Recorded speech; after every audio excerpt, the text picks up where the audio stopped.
please like our video and subscribe to RotoWire. Then go to rotowire.com/pod for a free 10-day trial. Welcome to the RotoWire Fantasy Baseball Podcast. I'm Clay Link here with Todd Zola of RotoWire and Masters Ball. Great to be talking with you on this Friday morning. Todd, I thought we'd spend most of the hour today going over the American League LABR auction / salary cap draft that we did on Sunday night. What a wild time that was. It's a lot different doing it in the remote room this year. We'll dive deep into that. We'll also look at your online championship that you did, the Beat Todd Zola. I also want to ask you a little bit about Razzslam because I'm just kind of winging it, Todd. I know we talked about Best Ball on the show not that long ago, and we even did an hour on it on MLB Network Radio. But I've done about 15,000 5x5 drafts in between, so I kind of just, I should have taken time to really study the scoring system. But we'll talk a little bit about that, see how we're both doing in the Razzslam. But how are you on this Friday morning? What's on your mind? Doing fine. The weather's warming. I just did a spot for a Miami radio station, nice. which got me really warm. And get to open the door.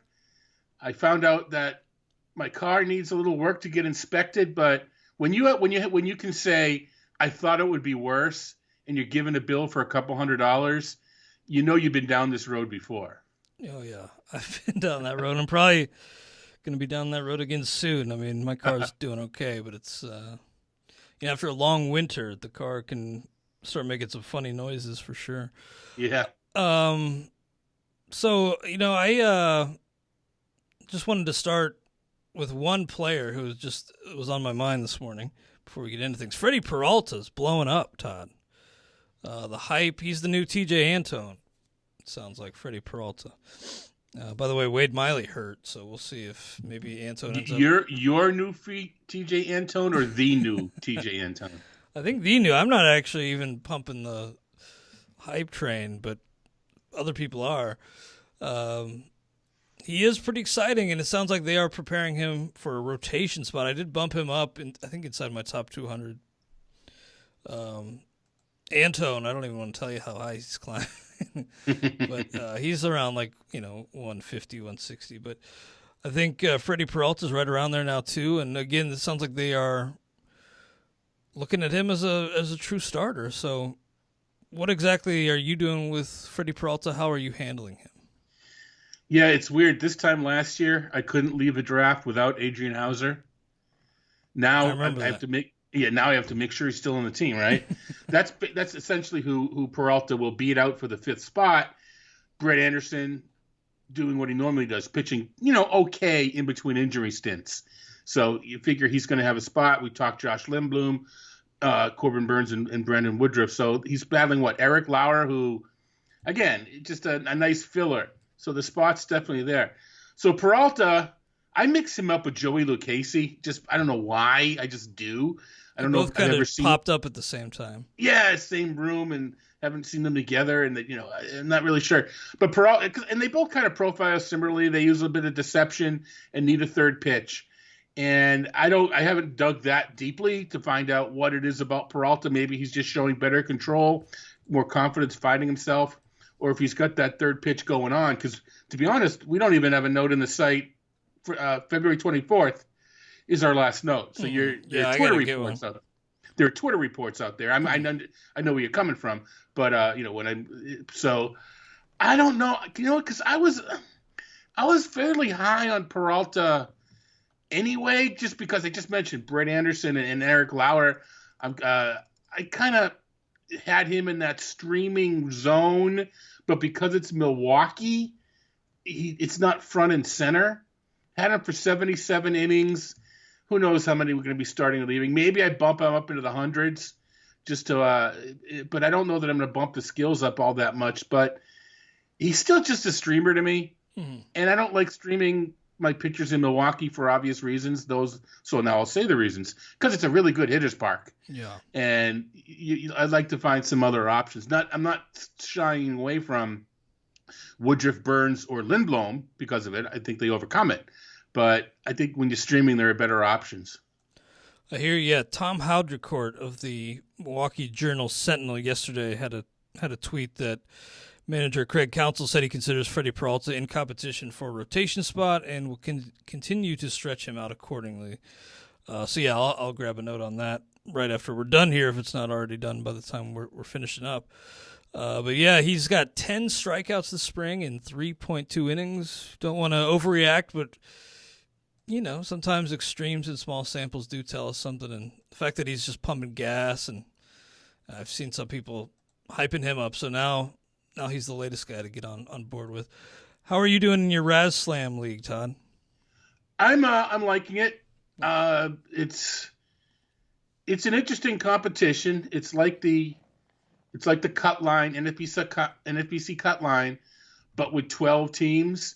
So if you're eyeballing some of the rosters that are out there and you're a cut line player, keep that in mind. Those extra 2 teams matter as far, depth and, he's an 8th rounder and I'm getting him in the, or 12th rounder, I'm getting him in the 8th. It's because of the depth. So it's, we're still, I don't know, we're in the middle. So we're at the point now where we're kind of drafting our second backup to the infield positions, and as opposed to the players. And I kind of called out the industry, not the whole, but I on Twitter this week I mentioned I'm seeing some really, in my opinion, some really questionable lineup builds in this competition, and primarily people assumed I was talking about pitching because all the comments were, well, I think you can wait on pitching. I'm talking about the double tapping 2 shortstops or 2 third basemen early. And I know the argument is, well, there's the middle and there's a utility, but in best ball, you want to have as many chances as you can to have every player in your team be active that week. And by taking Tatis and Bichette or whoever you want to, whatever, sure, you now get your middle filled, but your third shortstop and your other 2 second basemen, you've got 3 players that are pretty much locked out unless they have a ridiculous week. They could go to utility, but they could go to utility before. So even if your second shortstop, I'm going to crush middle infield, it's taking away opportunities for the rest of your. It's best ball. That's the thing. It's not best player. It's the best ball. So I think it's a little short-sighted now. A lot of these players in this industry are doing it the first time. So what's the thing? You can make a mistake once, just don't make it twice. So hopefully they'll look at their builds or look at their team, and injuries matter, obviously. But maybe some of these people that ended up taking 2 third basemen early realize, wow, why am I in 5th place or whatever? Well, it's because you lost some opportunity to have your lesser players jump in. In that same token, we talk all the time in the NFBC draft champions or whatever, there's a point where I'm going to take JD Martinez and Nelson Cruz. In best ball, I mean, you need a huge discount because that's the spot where everybody in your roster can jump in. Mm-hmm. So in order to get some of these guys to come in, you need to have the utility open. So I don't know. To me, the hitting build is far more questionable than when to take pitching, and it comes from experience. If you need to take a lesser player at an open position because you just don't want to fill, and we should point out, because some people are used to Fantrax, where it's 1 spot per player, regardless. Max Muncy's eligible at 1 spot, right? Jeff McNeil. Here, it's using the NFBC eligibility, where it's 7 games from the previous year, so Jeff McNeil can jump all over the place. Gene Segura can be second and third, et cetera, et cetera, et cetera. So multiple eligibility is huge. So that's people were wondering, what am I talking about? That's what I'm talking about is you don't double up. Don't double up your infield or your outfield. Well, outfield, there's more positions you need to. Don't double up in infield until you've got all the spots covered.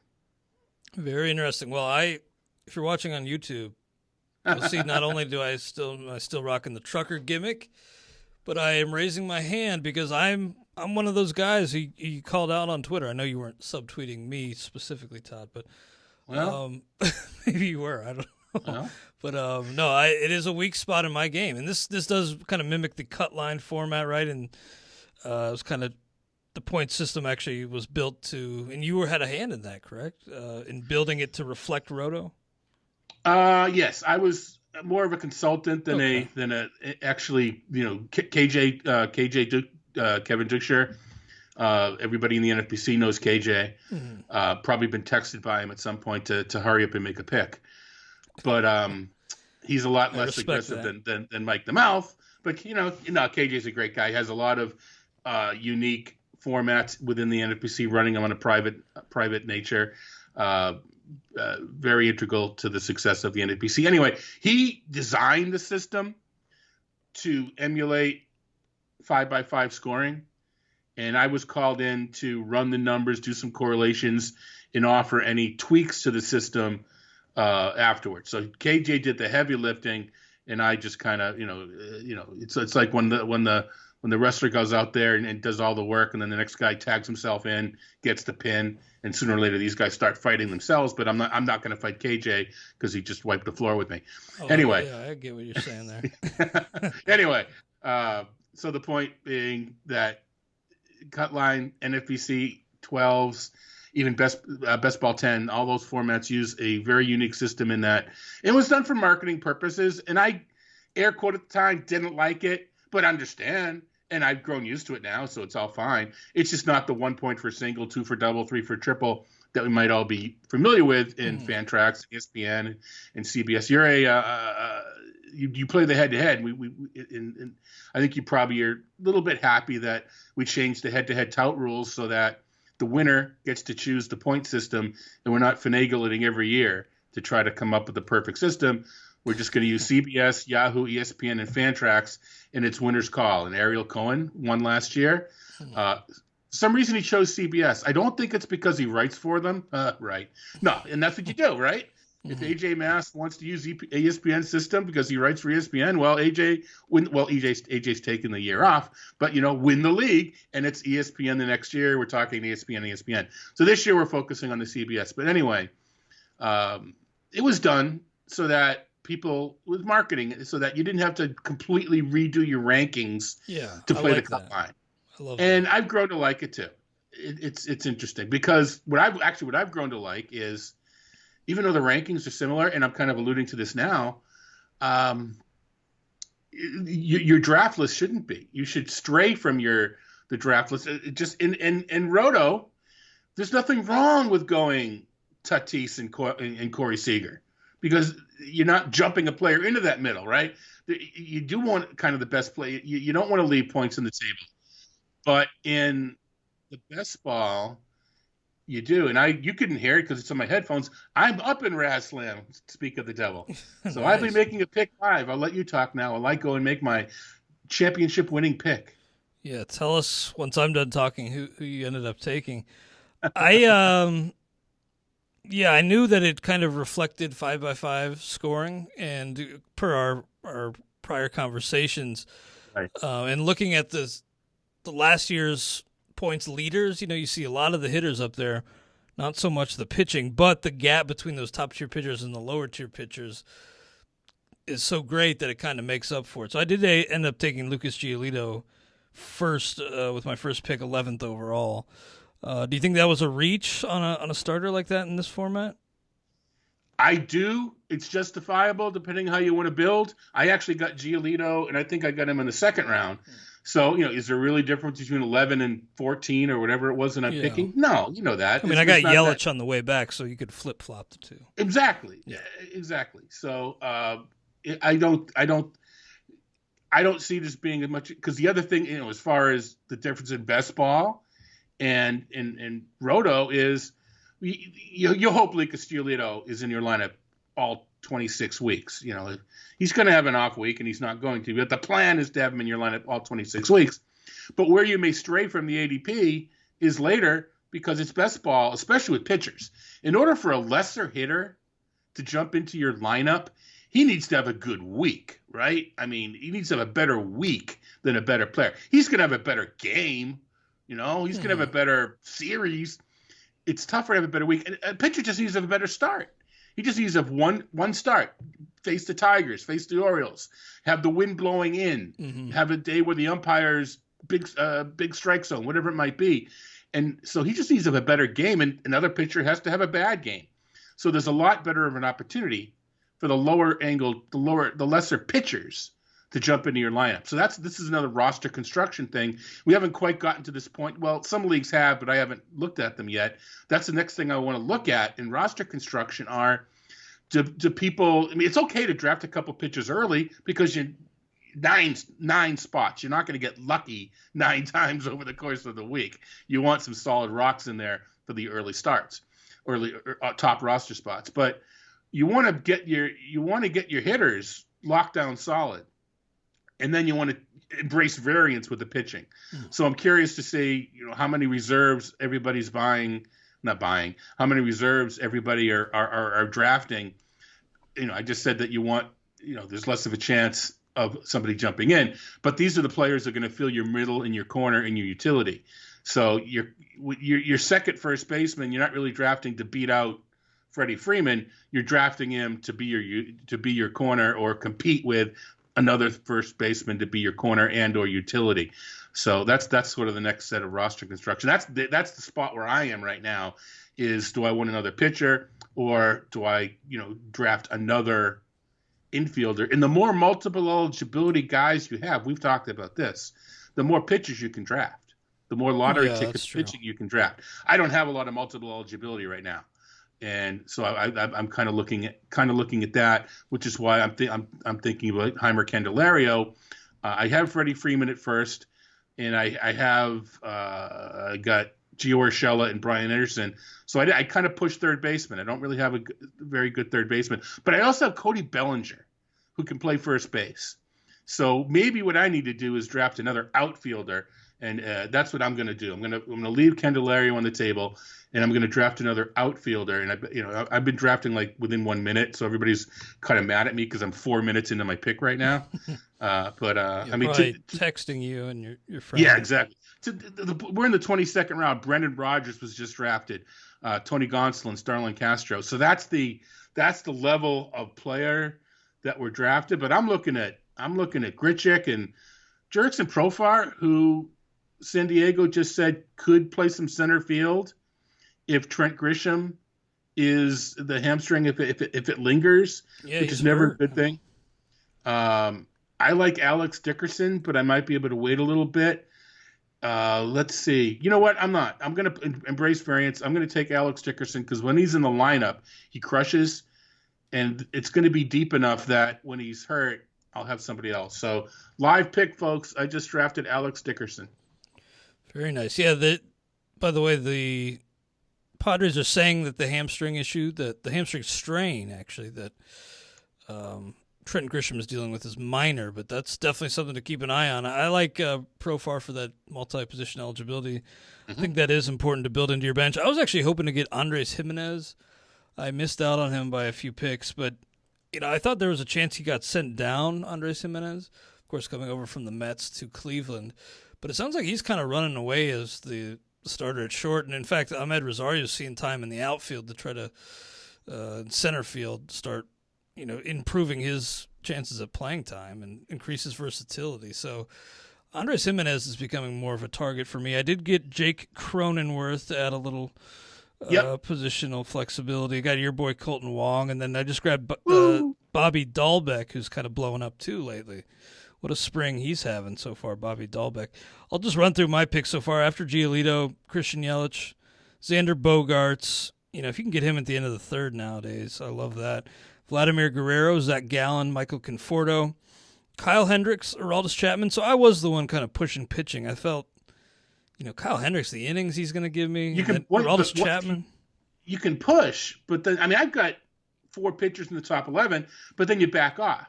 Yeah, okay. I did kind of back off because after Chapman I went Meadows, then Dylan Bundy, but then Cabrian Hayes, Clint Frazier, Sean Murphy. Aaron Savali, Jake Cronenworth, Andrew Vaughn, TJ Antone, so I wasn't backing off too much. Carson Kelly, Colton Wong, Yusei Kikuchi, Bobby Dahlbeck, Eliezer Hernandez. So I actually have all my pitching spots filled up. Sounds like you would classify that as a mistake. I'm in the deep end here, Todd. I'm out of my element. Yeah. Well, as you know, injuries, you can't. Injuries are still going to determine or partially determine who wins. So you could still compete. And I'm not going to say it's because of injuries. Everything can work. Everything can work if you hit on some of those guys. But you're not. I mean, you think I went too pitching heavy?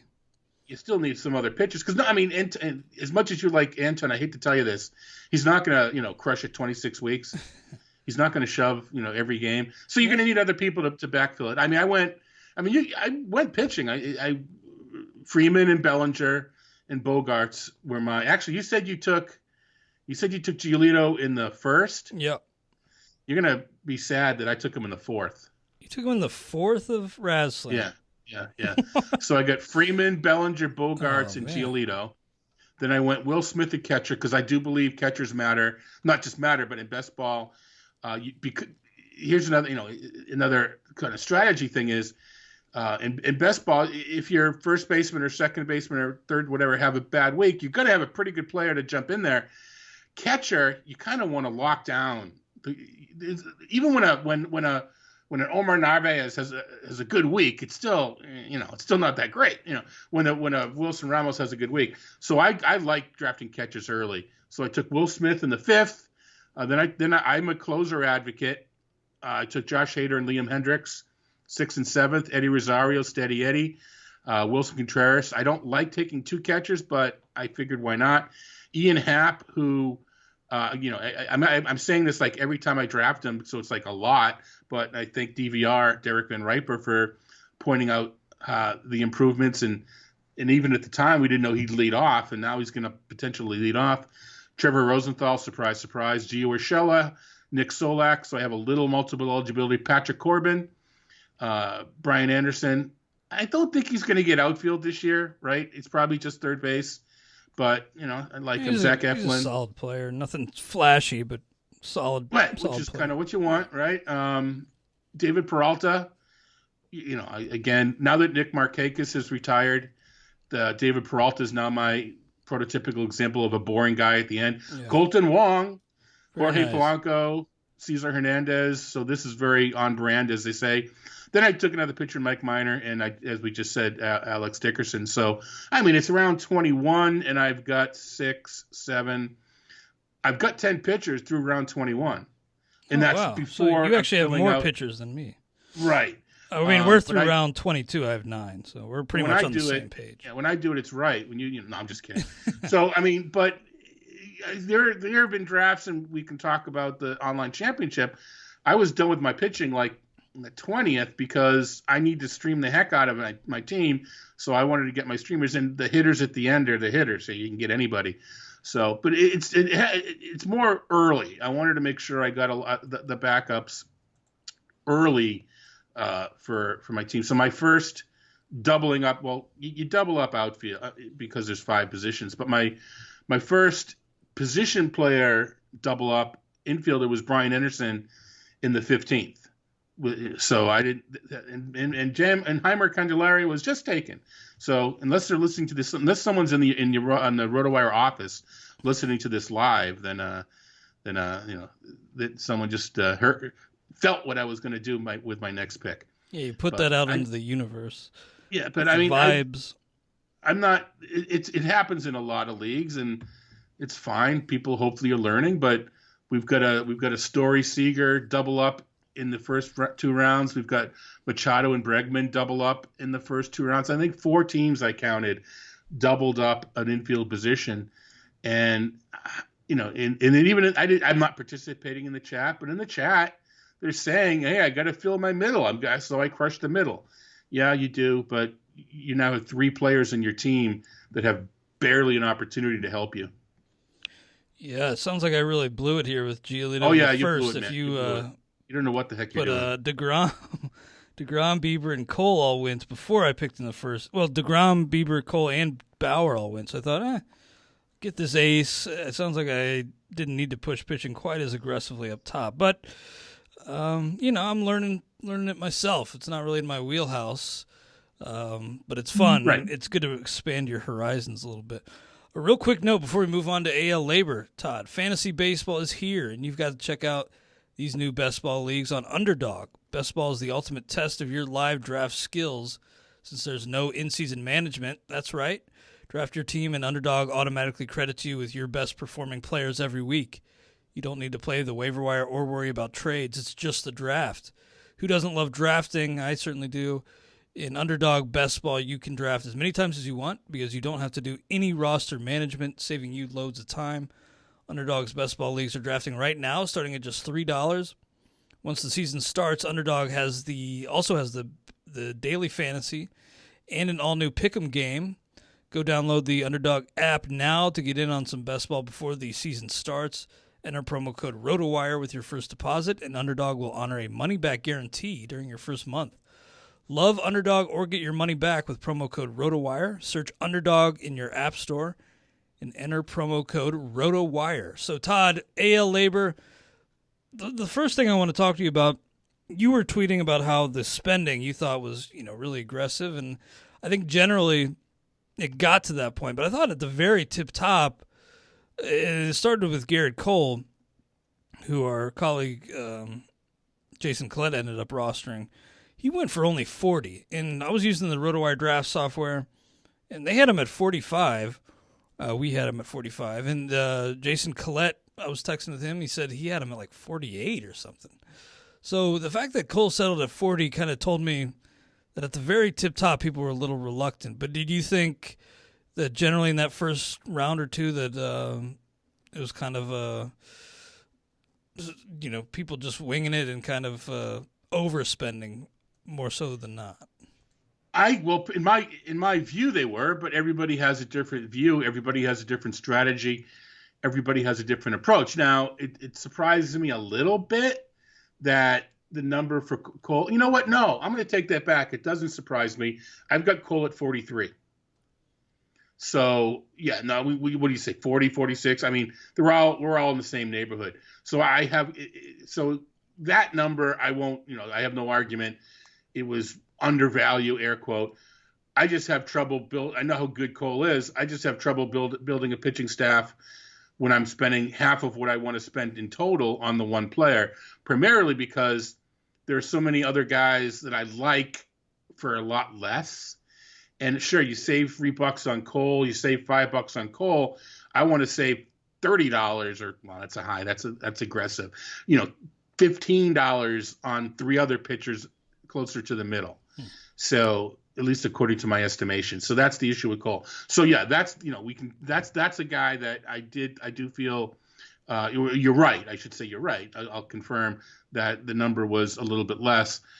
Bieber then went for 41. Mm-hmm. He went for more than Cole, and I got him lower. I think, this is what I tweeted about, is if you look at the ADP for a mixed league, look at how NL heavy it is for both hitters and pitchers. Yeah, I noticed that too. It's in that with that now distill that down to an AL and NL only, and we're talking economics 101. Let's just say there's 6 people making these numbers up. 6 people in the league that are going to spend, and 6 people in the league that are going to wait. Well, in each AL and NL. In the NL, there's a lot more players to target at the top. So it's supply and demand. The demand is the same, but the supply is a lot higher. Economics teaches us the price drops. Where in the AL, if the demand is 6 and 6, and the supply is less, there's fewer options, the prices go up. So you can look at this as economics 101, that the first round was supply and demand. And now you factor in, I don't know if what you follow, and maybe we have different opinions. And maybe this is the reason, and it's not the room. I've always felt that the NL LABR room was a little less aggressive than the AL LABR room, just in general. But it may not be the aggressiveness. I think that the pool has been this way for a few years, with the AL and NL being segregated as it was. Although, Mookie Betts going to the NL, there in Tatis emerging, Acuna emerging. So maybe it's been only the past couple years that it's been this tilted towards the senior circuit. Yeah, it is, and especially the end game when you get into the AL, it's the muck. It's not good. And I was surprised because of the pitching in particular in the AL being so thin, the starting pitching, that Cole settled at 40. So, I was kind of mad at myself that I didn't push him, but I thought, all right, let's spend a little bit. I'd also had a long weekend. it was a pleasure doing like 6 hours of radio with you, but then we also had 2 hours of, two different first pitch panels, other drafts, all kinds of stuff going on. So I was, I thought, let's push this thing a little bit. So after Cole for 40, Bieber at 41, I actually did a pretty aggressive jump bid on Giolito to 35 because I felt, you know what? If somebody wants to go 36, fine. It turned out that was probably not the best call because it was crickets and maybe I could have saved myself a few bucks. But I think there is something to occasionally freezing the room. And I think maybe if I maybe cost myself a few bucks on Giolito, I maybe got those back with JD Martinez, another jump bid early at 22, because you compare him to guys like Giancarlo Stanton, who went for 26, and Yordan Alvarez went for 24. I think JD at 22 is maybe a little under market. So I'm looking to find out what pitchers fell in between, Giolito and the next one. I mean, glancing, I see Barrios at 25. Well, it might have been the next guy I got was Glasnow at 27. 27. Yep. All right. So I'm trying to like do the scaling in between thing. And all right. So if you consider, we just mentioned Bieber and Cole in the 40s, it probably would have gotten awful close to 35, right? I mean, I joked exactly. that I would have spent 34. Don't feel bad, but it would have gotten pretty darn close to 35, because I'm thinking in a NFBC or in a regular draft, Giolito's in that next tier. I mean, we don't have Aaron Nola. We don't have other players that normally fall in between to judge. Exactly. So, I mean, if you do it relative to Cole and Bieber in the low 40s, it's not outrageous. I mean, if you didn't tell people you jump bid them, people would just figure that it was normal. Now, I'm with you. You just said my exact argument. People come back at you, never jump bid because you could lose some money. Don't do it just once. If you do it a few times. Yeah, because you're going to get it. Well, yeah, you're going to get it. Now, this was an actual, I mean, I'm being technical here. A jump bid and a freeze. A freeze bid is when you nominate for 30. You didn't do that, right? No, I didn't. I did not do that, but I did kind of freeze the room with. I felt anyway with the jump. Well, no, it's just terminology. Yeah, no, I hear you. I mean, you can't jump your opening bid because it's your opening bid. Yeah. So they call it. The purpose of a jump bid is to freeze everybody. So it's interesting there now. As far as starting pitching went, and I talked about it in a piece that's up on the site, the Z Files, I thought that pitching settled down after a while, and I had no intention of buying a second ace. I got Hyun-Jin Ryu as my ace, and for a couple bucks under what I was willing to pay. 22. So I was kind of psyched, really psyched about that. Mm-hmm. But I found out I wasn't going to spend all the money on hitting that I thought.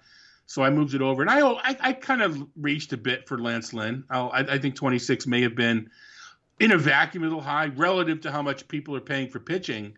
I didn't think it was that big of a deal. But at that point, I thought pitching had settled down. So I mean, you got Savali for 13. You got to be pretty psyched about that.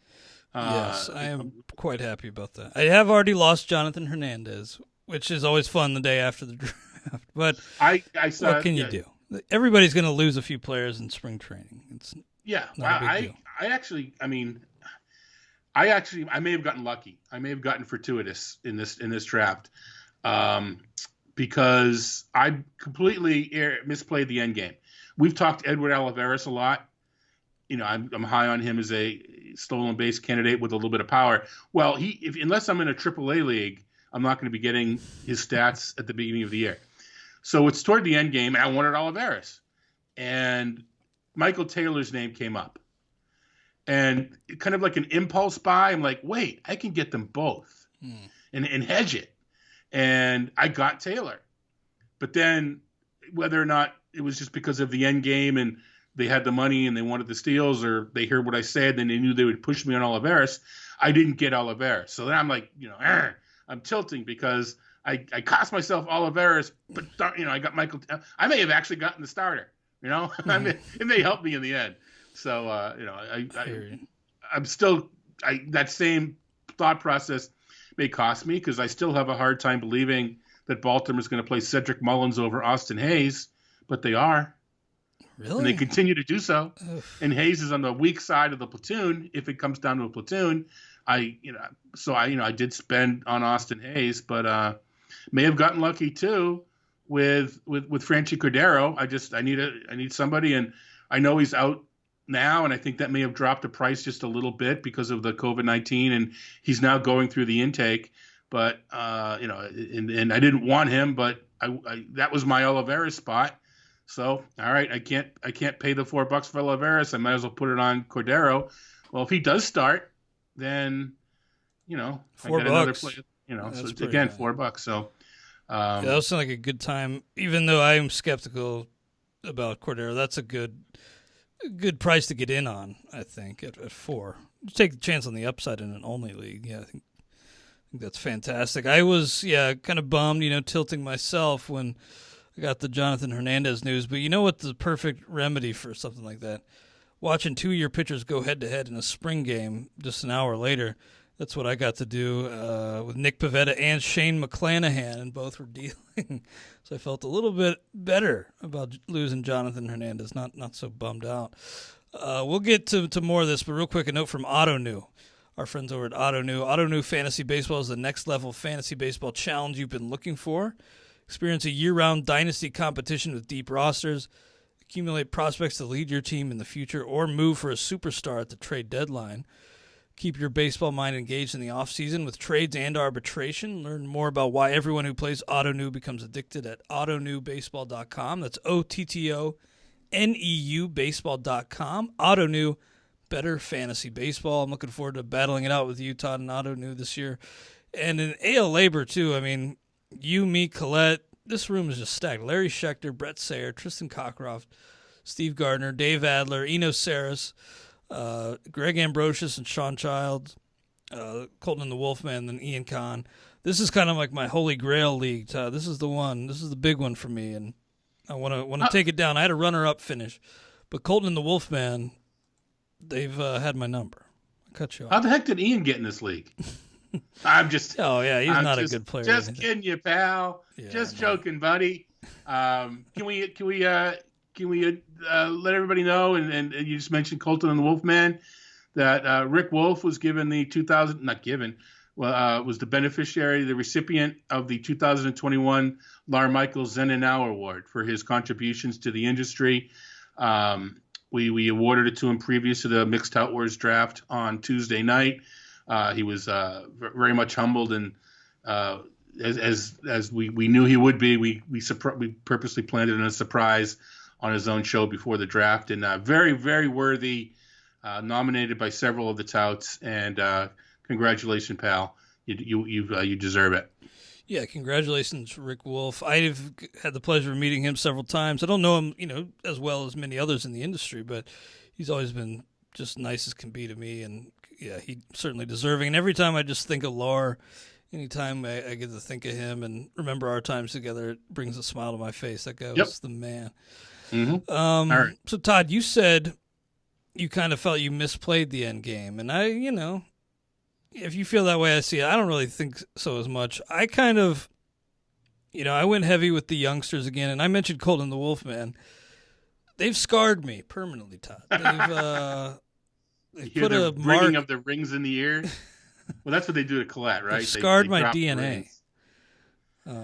They're good. Yeah, but what they did is, 2018, 2019, they went back-to-back. And in those years, they got young upside prospects who made a difference, moved the needle, and led them to a championship. I think in 2018, it was Gleyber Torres. 2019, it was Bo Bichette.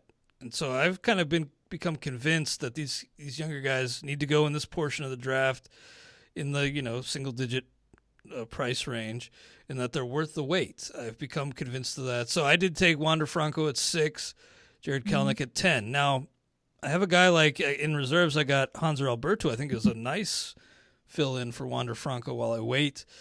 Kelenic, I do think will be worth $10 in an only league this year. I'll have to bide my time with Jordan Luplow. I think it's pronounced Luplow. I'll have to double check Baseball Reference on that. But the big thing for me is going to be Maikel Franco. If he signs with the an AL team, that'll be a game changer. But if I get nothing from him and no real contributions from Franco or Kelenic in the first half, or limited contributions from those two, this team could fall apart pretty quickly. So that scares me. What do you think could be the downfall if things break badly for your team? What could be the downfall if things break badly? I don't have any. Well, I got George Springer. He's my my high ticket player. He's had a few injuries, but need Springer to come. Springer can't get hurt. Mm-hmm. I need Springer to come through. And you need Madrigal to steal a bunch of bags. I need him to steal. Yeah, I mean, he's not the ideal player in a mixed league, but in an only league, I'm okay with him just because, the steals help, the batting average helps, and it allows picking up of some, lesser players at the end to fill it in. Categories. I just wanted at bats. And, looking at it, I think I can piece together, especially now that I have Taylor, and I think Benintendi can run. I think I have enough steals. I may be short on power. Looking at it, even in an AL-only league, I might be short on some power. So I am going to need some power to emerge. That was one of the reasons for Jonathan Scope. I'd like, you don't need two closers, but I'd sure like Ottavino to get the job. I think we should explain real quick, and because you've got a bunch of potential open roster spots, and I drafted Framber Valdez. A lot of this is by design that we each have at least one spot planning this way because we don't have free movement from active to reserve. Yes, that's for anybody that is right. For everybody that you acquired during the salary cap budget portion of the draft and via FAB, if they are on a 26-man MLB roster, they are on your roster. If they're sent to the minors, we can reserve them. If they're on the IL, we have a separate IL. But if they are active, they have to be, active. Old school, you couldn't get rid of them. You were stuck with them. Mm-hmm. We can at least decide to release them. Yes. Right? We can replace them. But you can't just outright bench a guy that you purchased in the salary cap draft. Right. I mean, it's all right. Well, it's an AL league, so I'll use it if your pitcher is going to face the Yankee Stadium to the Yankees, you can't bench him that week because of the park and the team. He's active, but the catch is reserves can go up and down. Reserves have free movement. So what I did with Valdez is I have a streaming spot. Now there's an outside shot that he pitches, and if he pitches, I have a grace period in which to activate him, and he has to be active, or I just release him. But the point is, I now have a spot, and I drafted Jaime Barria, Danny Duffy, Brian Garcia, and Martin Perez. They're not very good, but it's the reserve round of an AL only, right? Yeah. So Danny Duffy, those guys. None of those guys are bad picks in the reserves of an AL only. Right. So when Kansas City entertains Detroit, I have Duffy in that spot. The next week, Perez faces the Orioles, and I have Perez in that spot, and he's going to get lit up because he's terrible, but I'll put him there anyway. The point being, I now have free movement. And, one of the advantages of having the spots that you have open with the Francos and both Francos, if you will, you've got free movement if you need to use Alberto, you don't have to drop him. You can put him back on reserve. If someone emerges and you want to fab him, you're not losing Alberto. You just put him on reserve. Mm-hmm. So there's some ancillary benefit to having a spot, especially with pitching, but there's some ancillary benefit. Now it wasn't by design, but you now have that spot with Hernandez. Yep. And you unfortunately you only have Matt Foster and Shane McClanahan to take advantage because you didn't plan it, right? Yeah. If you had planned it, if you drafted another starter. If you drafted Chris Sale and or Luis Severino, you better have loaded up. You did it for a reason. Yeah. You better have gotten a few guys to stream. I didn't. I knew about this, but didn't take advantage. Because I was used to be in mixed labor where it's different. You can do whatever the heck you want. Standard mixed league rules. So those are looking at it and saying that Clay's in trouble because there's so many open spots. He has a little bit more freedom than somebody else. I don't know. I guess if you trade for a reserve, I guess he carries over. Yes, he does. You can move him as a reserve. Yep. Yeah. So if you wanted to, you could trade for a reserve, and you could trade for a reserve pitcher, and get yourself another another opportunity to another potential starter, another active player. I don't want to say started because you could trade for a reliever or something to that effect. But it's a nice nuance. Know thy rules more than anything, right? Because every league is different. Know thy rules. Yes, I feel really good about Shane McClanahan. I'm excited about him, but don't know exactly when he'll be with the team. So maybe Matt Foster, who's a good reliever. But yeah, if I'm having to take, if I have to start, two of Hanser Alberto, Jordan Luplow, and Abraham Toro for 3 weeks, I can live with that. If I'm starting all three of those guys for months, could get a little ugly. Maybe I will. I thought maybe I will have to trade for one of these guys because I thought, Steve Gardner did well getting a guy like Dalton Jeffries in reserves. Josh Staumont went in reserves. I thought that was pretty interesting. Sorry. I'm looking now, and my control F doesn't seem to be working. You mentioned Cleveland before. With at this point I forget what player, but we have a couple notes in the site. Yeah, Jimenez and Rosario going to the outfield. There's talk about Bobby Bradley breaking camp as the first baseman with Jake Bauers, Josh Naylor playing the outfield. I'm trying to see if Bauers or Bradley were drafted. That's a good question. They are good enough. Bauers did not get drafted, and neither did Bradley. Right. Bradley Zimmer got drafted, but not Bobby So the Bradley. point being, you've got some maneuverability. I know maybe with JD, it's down a little bit, but you talk about Maikel Franco. Who's your corner? Voit. Okay, well, maybe you don't have the flexibility that I thought, but you could figure out a way to add a Bradley or a Bauers and potentially, replace it. It may take you out of the running for the hammer at the deadline, but I don't think anybody worries about that anymore. You know? I'm not too concerned. I'm more concerned about just staying afloat until Kelnick and so you may need to do a trade where you kind of do an equal for equal trade where you clear up your corner. But the point being, the inventory is there to replace some of these players. Yeah, that's pretty crazy that neither Jake Bauers nor Bobby Bradley went in this AL only. That's pretty amazing. I also think if Maikel Franco does sign with the AL team, and apparently he's been linked to the Orioles, which would be an amazing fit. That could be a huge break for me if he went to the Orioles. That would be a game changer for my team. I also do like Luis Arias at 3. I know he doesn't quite have a everyday job. He's kind of the super utility man, but this guy can hit for average. And with Vlad Jr. and Arias and a guy like Meadows, maybe Kelnick, maybe I could. My pitching I feel really good about, but if I can just do really well in a few hitting categories and then maybe middle of the pack in a few hitting categories, I could do all right. My catcher is really weak with Higashioka and Maldonado, but at least Maldonado is still the primary guy, I think, unless Jason Castro wrestles that from him. But I still think Maldonado's primary guy. And Robbie Grossman at 6, I think he's underrated, and Brett Gardner at 3. I know I was listening to the Launch Angle pod with Rob Silver, and he mentioned that, I think it was since 2018, the Yankees' leader in plate appearances is actually Brett Gardner. So while we all kind of think he's going to be the, reserve, and that does look like the case, he's going to find his way into enough plate appearances to be worth $3. I mean, I think. Oh, absolutely. Oh, yeah. For sure. I was actually mad that Ian bid me up. I was like, I'm getting Brett Gardner for $1. But then I was like, 3's fair. 3's fair. No, absolutely. You mentioned Franco.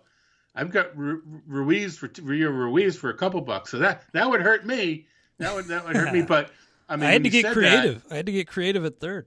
Oh no, for sure. When you said that, I've been doing a little work on my new thing with the average exit velocity component wise. Franco is an excellent example of somebody with a huge average exit velocity on fly balls. Really? But his overall exit velocity is kind of normal because it's so low on ground balls. That's indicative of a fly ball, of an uppercut swing.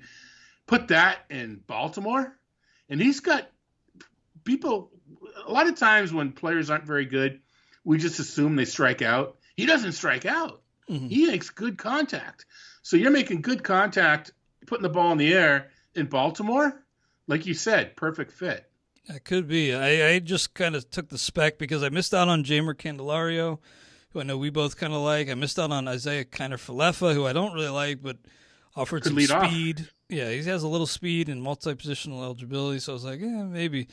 But missed out on both, so I had to get creative, and I had seen a John Heyman tweet that the market, he said on March 5th, market is heating up for Michael Franco, arguably the most desirable position player available, had a 109 OPS plus in 2020. Then actually just within the last hour, John Heyman tweeted, Braves are in the mix for Michael Franco, likely to decide today or tomorrow. O's, Mets, among others known. So if he goes to the Braves, I'm SOL, but I'd catch a huge break if he goes to the Baltimore No, Braves. he's on your roster now. He is on your roster no matter where he goes. Are you sure? I thought if he Yes. signed with I think if he signs with an NL team, I don't. He's a free agent, right? No, Yeah. tag. We'll have to take that out in post. No, if he I'll was, have to check. I don't even know. No, sure. you're right. I'm wrong. If he's presently on an AL team, he was on an AL team on draft day. right? He's a free agent. So right. I'm sorry, folks. Good. Yeah. Right. If he is right, but then you've got a free spot to use all year. So if Wander Franco gets traded, I'm just kidding. I was telling Jason I still kind of holding out hope for a Willie Adames trade. I don't know. As a baseball fan, you have a certain team you'd like him to go to. Yeah, I don't know what the hell the Reds are going to do at short, but it's becoming embarrassing. Plus, I don't know, man. The Reds' injuries are adding up. We mentioned Wade Miley. Amir Garrett threw a bullpen yesterday, but he's been dealing with some forearm soreness. Kind of scary. And Lucas Sims also yet to pitch in a spring game. So I have no idea how that bullpen's going to shake out, especially if Antone's in the rotation. It could be just wide open. Doolittle really struggling. Before we move on, we'll talk a little bit about your Beat Todd Zola League, but anything else? I'm going to have a review coming, written review for this labor draft coming soon. We also have a roundtable update coming. All kinds of stuff coming to the site. But anything else you want to mention about labor? It's AL and NL only. They are now undercovered.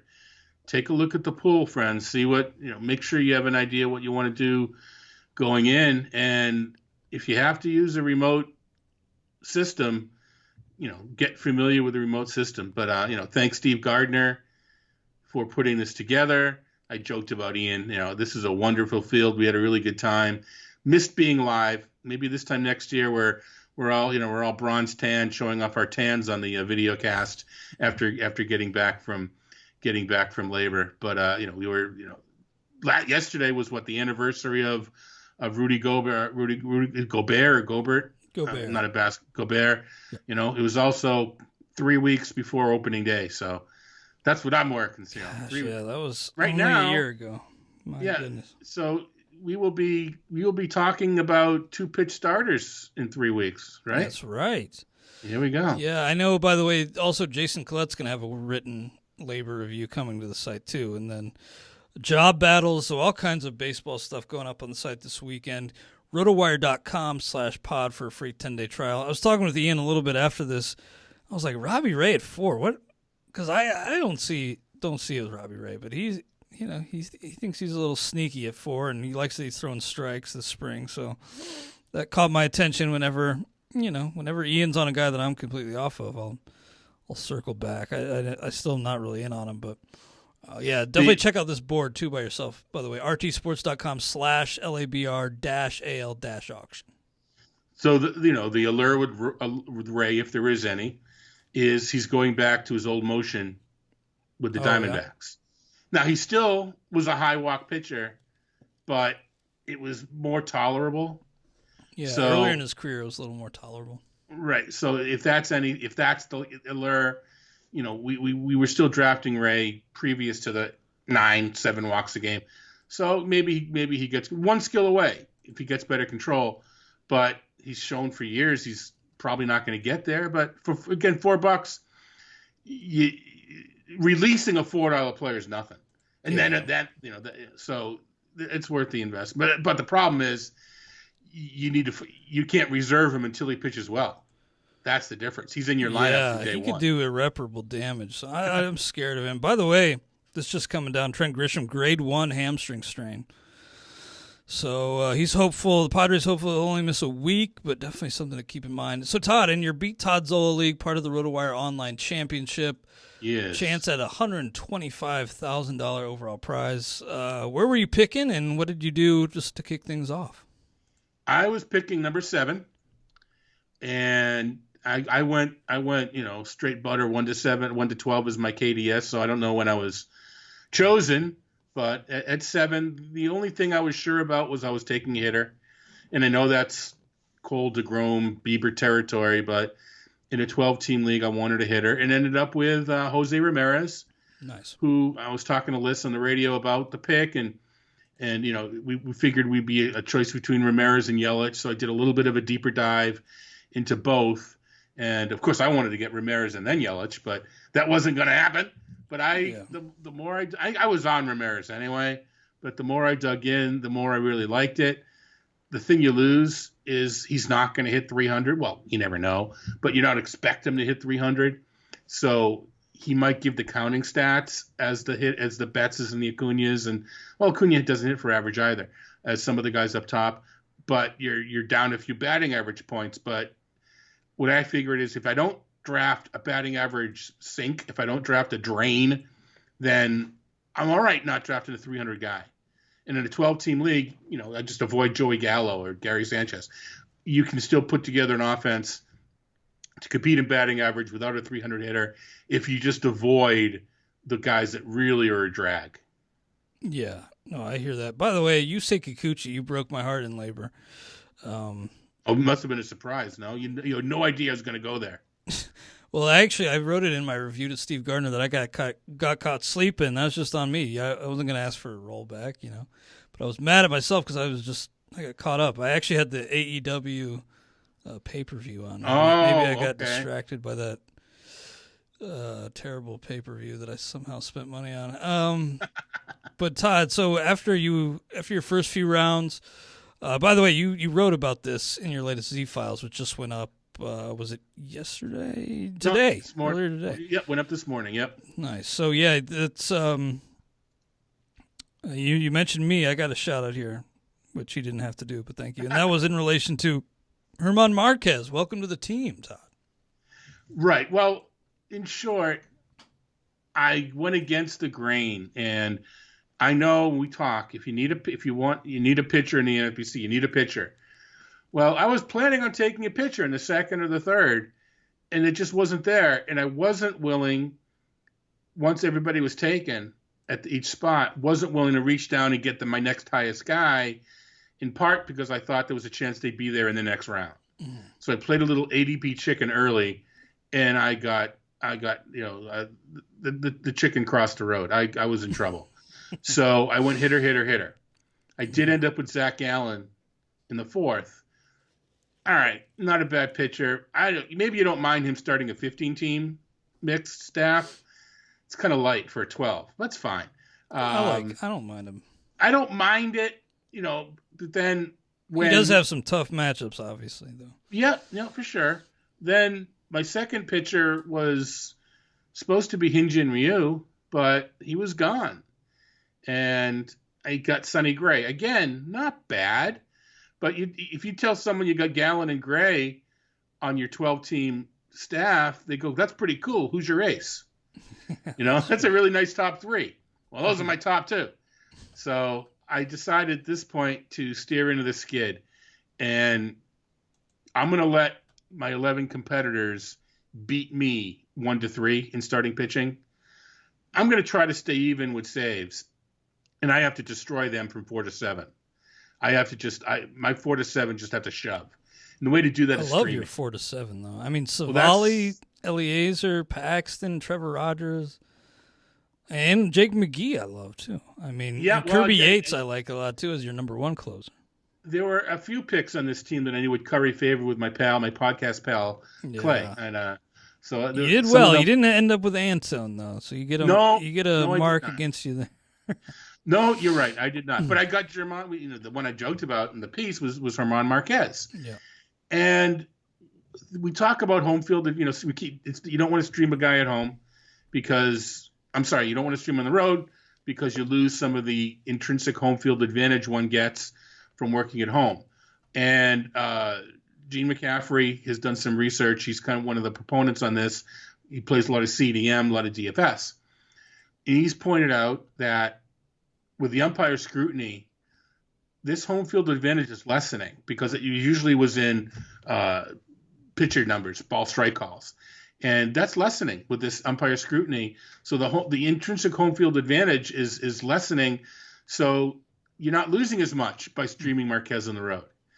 And if the ball's dead, if the ball's a little bit dead, then maybe Marquez can be used some games at home too. So this is now the second time I've had Marquez on my squad. We did a DVR put together league last year that was drafted in the summer. We knew that there would be regional. No, at the time of the draft, we thought it could be pods, and that it would be like all in Texas and all in California, and there was a chance that they wouldn't even play in Colorado. So I had Marquez on my team. Yeah, I had Marquez on my team at that point. So it's now the second time having Marquez. But yeah, the point, you mentioned every one of those pitchers to me, Sean Manaea, James Paxton, you mentioned Hernandez. They all have got a characteristic that makes them a good streamer. Yes. So that's the point that I'm going to have to hammer home. And the offense, it's just good because it's volume. I just got a ton of at-bats. So I didn't make some fantastic sleeper picks. I just want the boring guys that play every day. You hit third, fourth, or second in the lineup, and I'm just looking at volume for the offense. So it was a unconventional way to build a team, and it could backfire. He's like, if I choose poorly for the pitching, like you said, you can eat it with a Robbie Ray. I could eat it with some of those numbers early. If some of those streamers don't come through for me, I'd pick bad matchups, or even if, you know how it is, we talk two-start pitching. If on Monday, James Paxton is scheduled to face Texas, and that's a great matchup. I love that, but he gets pushed today, and now he's at Houston. It's not so good anymore. Right. So that sort of thing could happen too. Absolutely. Well, I like the team you put together here, Todd, and I know Saris was tweeting recently about Eliezer Hernandez. He throws like one of the most unique pitches in all of baseball, and if you want to take a look, check out Eno's feed. And speaking of Eno, that reminds me, I was honored to be a guest on the Athletic Fantasy Baseball pod with Derek Van Riper, kind of a reunion. A great talking with Derek, so if you want to check that out, and if you want more of Todd and I, we'll be back tomorrow on MLB Network Radio. Anything else you want to mention before we sign off? You just mentioned Eno, and you mentioned Derek. Chris Mayer, the baseball pods, is running a contest, right? He's running a voting contest. And the finals were Derek and Eno against Pitcher List, Nick Pollock and Alex Fast. And Derek and Eno had a pretty convincing lead. And at the very end, Alex and Nick overtook Derek and Eno. And it was fairly obvious that there was some shenanigans going on that were not sanctioned by our Pitcher List friends, and they basically did not accept the championship. And then Chris Mayer did the right thing, and he named co-champions. Oh, nice. So the podcast battle this year, we have co-champions with Nick and Alex and Derek and DVR and Eno, and apparently on Monday there's going to be a super podcast with the four of them. Oh, so I think that's kind of cool that first of all that Nick and that Nick and Alex would do that, and they did. We don't know what happened, but they just felt it was kind of shady. It wasn't. I don't want to make whatever. It wasn't like they told their people to like it's not like a Michigan Wisconsin thing. Let's not go there. It did, but no, it was kind of weird. And Chris made the right call. So yeah, kudos to Alex and kudos to Nick. Would we expect anything less from them? Oh no. Great guys, and great industry we have here. A lot of great people in it, and yeah, congrats to them. I must have missed that whole thing. No, it was late. It was late last night, it was. You were probably rewatching the pay-per-view or playing your PS whatever number you're up to now. I don't know. That's very possible, but yeah, great stuff, and can't wait to talk again tomorrow, Todd. And also later today on Sirius XM. You know, if we don't cut now, you're going to be late for Sirius. So why don't we say goodbye, and we'll talk again in a few hours. Sounds good, man. Well, thank you for all the insight and great talking, and thank you for joining us on the RotoWire Fantasy Baseball Podcast. Please like our video and subscribe to RotoWire. Then go to rotowire.com/pod for a free 10-day trial.